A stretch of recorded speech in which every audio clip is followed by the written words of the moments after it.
Toyota a créé un nouveau moteur qui dépollue l'air. Non, mais ils en ont pas marre de balancer n'importe quoi pour vendre des voitures, là. Après, les voitures qui se rechargent en roulant, maintenant, les voitures qui dépolluent l'air en roulant. Mais qui croit à ça, franchement? Le nouveau système d'épuration des gaz d'échappement a été installé par Toyota pour la première fois sur un moteur thermique à hydrogène que les ingénieurs testent actuellement dans une GR Corolla de course. Le système de filtrage développé par la division sportive de l'entreprise, à savoir Gazoo Racing, fonctionne en capturant le dioxyde de carbone déjà présent dans l'air, qui est ensuite libéré dans un fluide en utilisant la chaleur du moteur lui-même, sans nécessité d'énergie supplémentaire. Pour rentrer un peu plus dans les détails, le système est composé de deux filtres. Le premier est monté à l'entrée du filtre à air et est capable de collecter environ 60 litres d'air extérieur par seconde.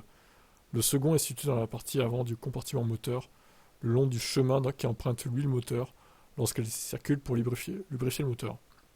Enfin, il y a aussi la présence d'un catalyseur en céramique développé par Kawasaki, similaire à celui utilisé pour les pots d'échappement traditionnels pour séparer les particules les unes des autres. Même s'il s'agit d'une technologie apparemment simple, sur le papier en tout cas, Toyota a précisé qu'il faudra un certain temps avant que cette fonctionnalité n'arrive dans les prochaines voitures hybrides de série.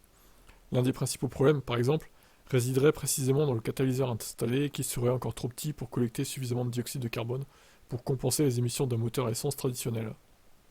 En attendant, Toyota continue de travailler sur des modèles électriques et prévoit d'introduire une dizaine de modèles dans sa gamme d'ici la fin de la décennie. Il prévoit une batterie solide qui ferait 1500 km d'autonomie, voilà. Toujours des grandes annonces chez Toyota, hein. Bon, j'y crois pas à cette solution, honnêtement, c'est encore... Sur le papier, ça a l'air prometteur, mais en vrai, ça va pas marcher des masses, je pense. Et surtout, ça nécessite des filtres en plus, et donc de l'entretien en plus, je pense. Ce qui pourrait poser problème, des problèmes de fiabilité, etc., quoi. Bon, affaire à suivre, hein, peut-être que j'ai tout faux, que c'est eux qui ont raison au final, mais moi je pense pas.